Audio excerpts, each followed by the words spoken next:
Welcome to Pat Pattison's Best of California. Today, how California won World War II. Well, kind of. I'm here in Tustin at the Lighter-Than-Air base. This is a giant blimp hangar.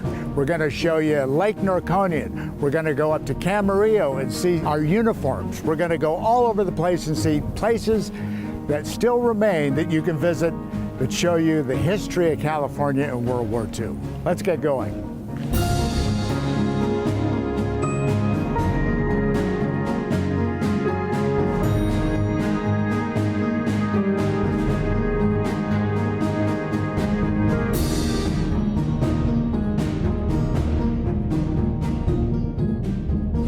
We're going to travel around Southern California and see these amazing World War II sites that show how California had a part in the World War II effort. And joining me today is Chris Cangilla, who has a podcast, Our World War II Dad, with his brother Ken. Chris, thanks for being here. Pat, you're so generous to take me around all these World War II sites. It's a wonderful thing to see them, as well as we kind of share some World War II things ourselves, right? Tell people about that. Well, I have a World War II dad.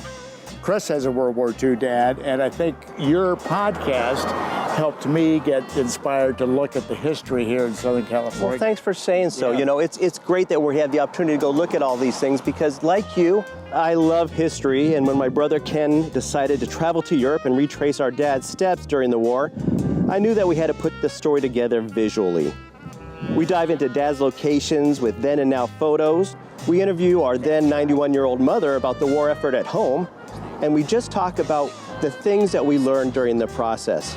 So the podcast really strengthened my brother and I's bond, as well as that of our late father, our bond with him.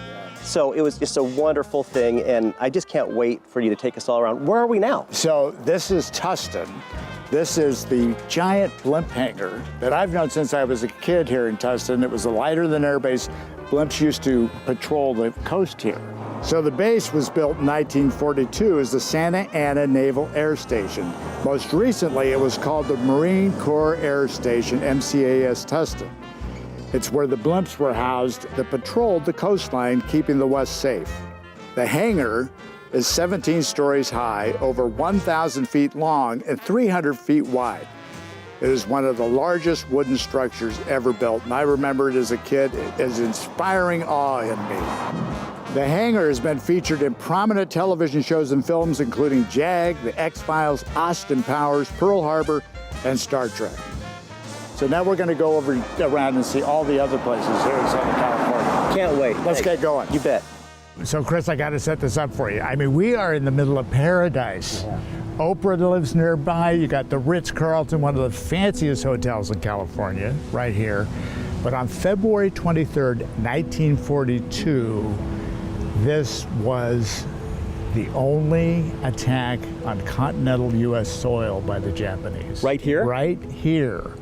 There was a Japanese I-17 submarine right about where those structures were, and they opened fire on the Elwood oil field here.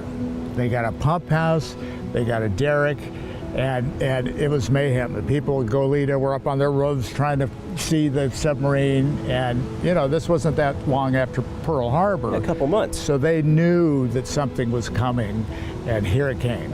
And so it was amazing. And the fact that the Japanese strategy really was to bomb the West Coast somehow and spread fear on the West Coast. Well, it worked.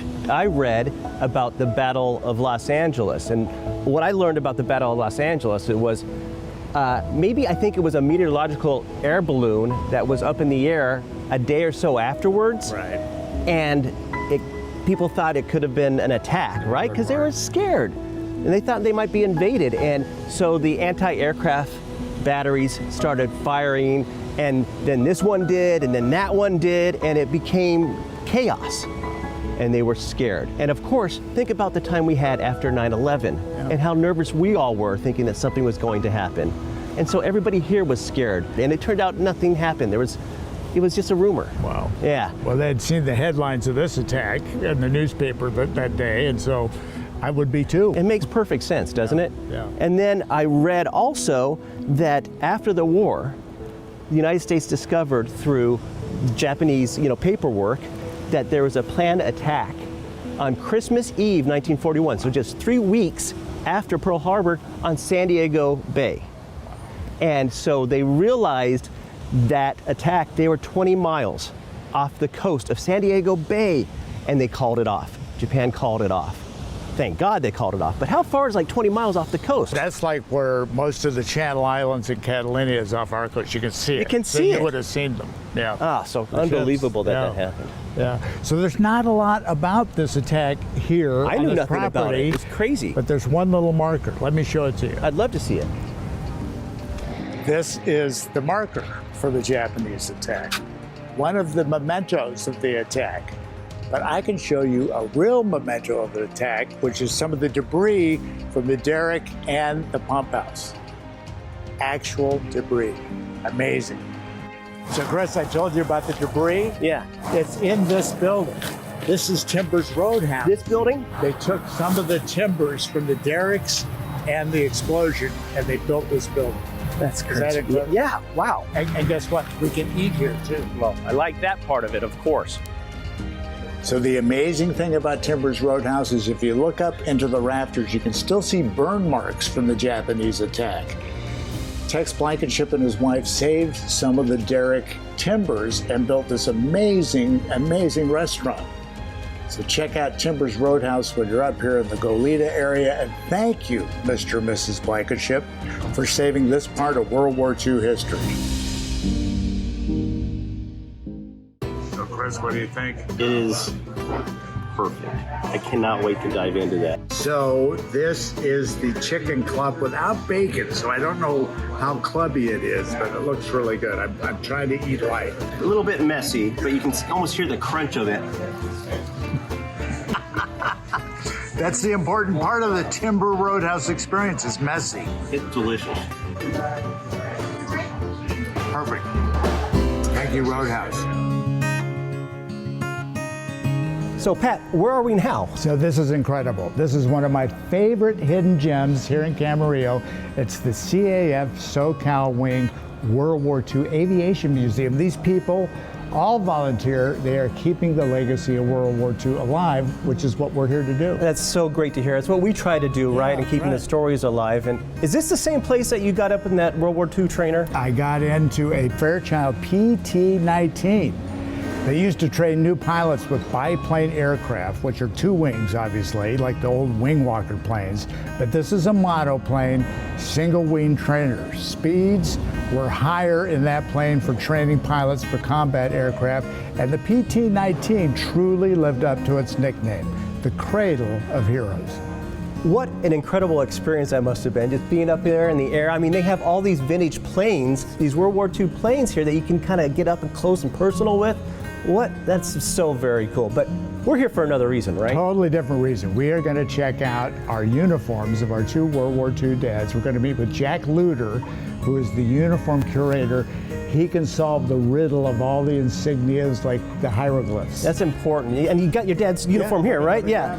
Jack is going to be such a treasure to talk with and get all that stuff. Wow. I mean, you know, I know what some of this means, but a lot of it is totally. Same thing with our dad. Okay. You know, Ken and I's dad. We knew a lot of it, but it's hard to really make sure you got all the right information. Jack's going to break the code. Let's go see Jack. Okay, good deal. You know, I think you should probably go first because your dad was an officer. Oh, that's military protocol. All right, thank you. Enjoy. Hey, Pat.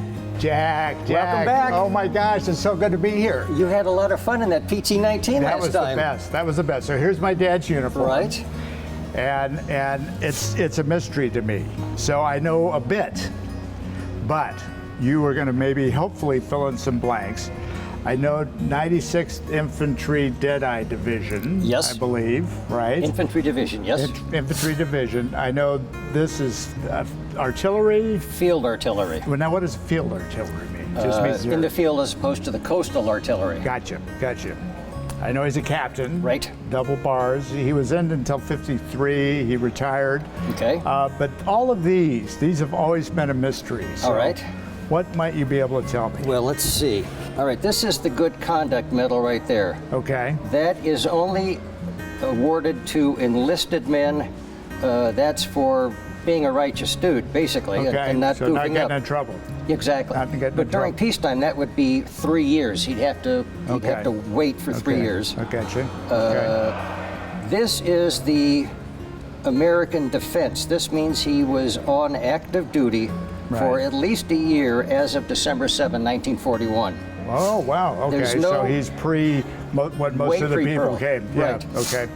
The Arrowhead, no matter how many amphibious invasions he made, they only get one. So that one is Okay. designated as for Luzon, which is in the Philippines. Gotcha. That's Okay. invasion. So that was the boats going in, like in Private Ryan, and landing on the beach? Yes. Wow. They were on occupation duty in Japan too. Oh, wow, Before I getting didn't know shipped that. back to the. They were there for a month. Wow. Then they got shipped back to the Philippines. So he And was those- actually in Japan with MacArthur? Yes. Wow. That is the Philippine Liberation ribbon Okay. with a battle star. Your dad is probably eligible for a second battle star, even for just the one battle, Okay. and probably eligible for the Philippine presidential unit citation. Wow. Now, was there an emblem in there that's missing, maybe? Oh, I didn't see that. Yeah. So what does that mean? Okay, Does one fall off, maybe? Or? yes, it did. They're very fragile, thin little prongs that bend behind the ribbon, and when it was attached to this piece of fabric, it might have fallen off or Working broken with off, that. but that would be an exact same bronze battle star. Which, So let me ask you a question. yes, If people are missing things, can we contact the Army to get new ones? Is that allowed? eBay. eBay, of course. eBay or Amazon, you can eBay buy, Army, I love it. Everything's on eBay. Wow. you can buy another star, but you're going to have to be I have very to know careful what it putting was. it in. I have to know It's a specifically what it is. 3/16 bronze star, 3/16. and it matches those combat stars from the Pacific Theater. Wow. Do you know anything about any of these, Jack? I mean, by the way, this is fascinating. Okay. I mean, this Hey. is like getting into the hieroglyphics at the pyramids. This is so cool. So lead on. That's the Pacific Theater ribbon without the devices on it. That is the officer's collar brass. That I think is Navy, but I'm not sure. You told me is in the Navy earlier. And the arrowhead. Is that another amphibious landing? or- I've never seen one, and I couldn't find Okay. it. It's got that the triangle in the middle. I don't know. Okay. It could be Another one to look up. yes. That would be the sixth, and they were in Europe. I And think. his dog tags, I memorized the serial number 01170131. So Jack, what is the red one? That's the 43rd Infantry Division. That was when he was on occupation duty in Japan. Oh my gosh. Which matches that one there. Wow. So Philippines, Okinawa, Japan occupation. Jack Luter, you have given me the key to my father's World War II past. This is incredible. I Glad to knew help. none of this. So I'm always glad to help. thank you so much. Thank you so much. So, Jack, it's great that you're doing this for Thank us. you. It was Glad wonderful. to I know help. you let an officer go first with Pat. Would you do some enlisted men things for me and tell me about my dad's uniform? Rank does have its privilege. There you go. Okay. This is a 13-year-old who, no, just kidding. He looks young for sure. He was 18. This is either at the end of basic or after basic training. He has nothing in the way of ribbons. Now, I thought this was his Eisenhower jacket, but it's something different. No. What is that? That's the basic enlisted man service coat. It's a cheaper, coarser wool. So what do you know about his, is that a beret? Is that what you would call it? What do you call those? That's called an overseas cap or a garrison cap.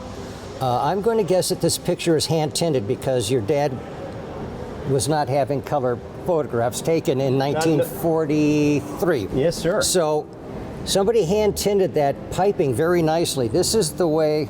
That's the real one, huh? That's the color of the hat, and that's the color of the infantry piping. That is incredible.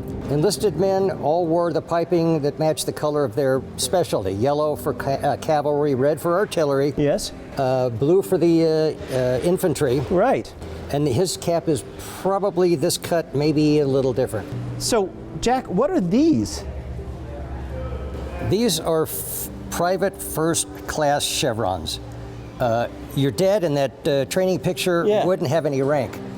However, on this Ike jacket, when he's gone through the war, he should have one on each sleeve at about the position between the shoulder patch and the elbow. Is that right? One on each sleeve. Yes. So they should have been on there and maybe they were not ever given, or do you think they might have taken them off? What do you know about it? Maybe he didn't care. Well, You can see on your original, you can see stitch marks. It would have been hand stitched. all right. Well, you know what? My brother has Dad's jacket, so we'll take a look at it and see if we see the outline of it at all. Right. Well, that's amazing. All right, so let's move on to something else. What Okay. else do we have in here? All right, so his that's what I would know as his 99th Infantry Battalion separate patch. Is that right? That was the Viking Battalion, as Right. I think you mentioned. Yeah. They tried. There was a Greek-American battalion, Yes. and well, of course, the Niseis, the Japanese Americans. Right. They were supposed to be specialized in odd combat, where they'd be infiltrating and. Right. So that's it. They'd be speaking like for a natives. possible conflict in Norway for the Norwegian American, the Viking Battalion. Let me ask you about this one. Yes. So, tell me about what's on his left breast there. All right. At the top is the Combat Infantryman badge. That's a Springfield 1795 musket. Blue is for the infantry, just like on his piping here. Got it. The oak leaf is for steadfastness, loyalty, and that kind of stuff. Did it have any significance at all? The Combat Infantryman badge only went to the trigger pullers. Combat medics had a different one. Expert shooters had a different one. And he wasn't carrying a carbine. He was carrying the M1 Garand, which weighs about 8 pounds. I think we have a photo of that. Yes, you have the picture of him with his brother. Let's take a look at that. Is that it right there? Yes. This thing weighs 8 pounds and it's very long. It's going down almost to past his thigh Yes. there. I'm 6 feet tall. I got blessed with the height. He didn't get that, so No. he was a pretty tough guy. Well, yeah, you had to get used to swinging that weight around, and there's no doubt that he shot at people. Maybe he killed people. He would never have told you whether he did. No, they never talked about that. No, they didn't. And there he is. Yep. You can see the whole length of the M1, which we all call the Garand now, but it's the M1 rifle, which he had a sharpshooter medal for, which is the middle qualification. So he was in the thick of it. That says you were in the thick of it, Oh, right? yeah. Wow. And that goes along with the 5 campaign/battle stars that he had on his ribbon. So, looking at what you see, what kind of guy was my dad? Was he tough? Is there a lot of stuff on this jacket? A little bit of, what was it? Your dad was a killer. He was a trigger puller. And you and Pat, both of your dads are missing a really significant ribbon. They don't have a Purple Heart. Well, thank God for that. Which means your dad never even got nicked, and Pat's dad didn't get nicked. And he was in at least 5 combat engagements. They decided in 1947 that if somebody had the qualifications to have the CIB, that they also would have earned a Bronze Star, Is that right? which is a meritorious conduct. So Dad should have a Bronze Star After 47. after they ruled that. And if you can contact the Army, there will be a citation that says why he earns the Bronze Star, and they will give you a Bronze Star, a ribbon, and a little lapel pin. Wow. Jack, this is incredible. We thought we knew a lot of this stuff, but for you to do the research you did and I love it. try to find these things, I can't thank you enough, my friend. Oh, it's my pleasure. This is wonderful. Thank you so much. How about Jack, right? Gosh, good job. Thank you. So Pat, where are we at now? So this is incredible. We're in Long Beach, and we are at the Queen Mary, amazing British ship that played a pivotal role in World War II. The Queen Mary sailed primarily on the North Atlantic Ocean from 1936 up until she came here to Long Beach in 1967. With the outbreak of World War II, she was converted into a troop ship and ferried Allied soldiers during the conflict. Painted navy gray, and in combination with her great speed, she became known as the Gray Ghost. Often traveling out of convoy and without escort, her high speed and zigzag courses made it virtually impossible for U-boats to sink her. On one voyage in 1943, she carried over 16,600 people, a standing record for the most people on one vessel at the time. She only accomplished this by having some of the passengers sleep on deck. The Queen Mary was brought here to Long Beach in 1967, repainted, and now it's an attraction that we love to enjoy. Here we are at Fort MacArthur. This little-known military outpost here in Los Angeles is named not for General Douglas MacArthur, like most people think, but his father, Arthur MacArthur. It was used in World War II to defend many of the large shipbuilding factories here in Los Angeles. Fort MacArthur was also a part of the Battle of Los Angeles, where these large guns fired into the air during that amazing night. And these gun batteries are a place you can still come up to the top of the hill in San Pedro, get an amazing view of the Korean Fellowship Temple, and see a big piece of World War II history. Pat, this has been a wonderful experience. Thank you so much for showing me all these incredible sights. It's my pleasure, Chris. And remind me, where can people find you and your brother's podcast? Yes, thank you so much. Yeah, you can see all the episodes by searching Our World War II Dad on YouTube or by capturing the QR code you see right now. And if any of the viewers have a World War II dad or mom or relative, please reach out to us at the address on the screen. I'd love to talk to you. And of course, we'd love to have you on the podcast because we share that World War II dad thing. I love being on the air. I love being on the air, so that's important. It's very important, too, that we save this World War II history. I'm afraid it's being lost to the next generation. So thank you for being a part of that effort. Thanks to all the historians that are saving the Queen Mary, all the places we went and saw. For the next group of hidden gems, tune in Pat Pattison's Best of California. See you then. Keep your eye out for part 2 of World War II California. The Naval Hospital out in Norco, Looney Tunes efforts for the war, and many other hidden treasures of our World War II history here in California. Keep your eye out for part 2.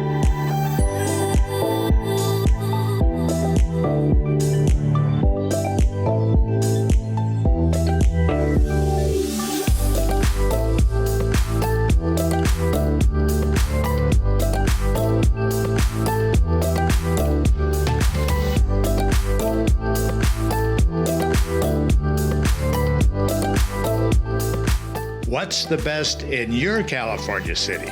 Go to our website, bestofcal.tv, and tell us about it. We'll come cover you.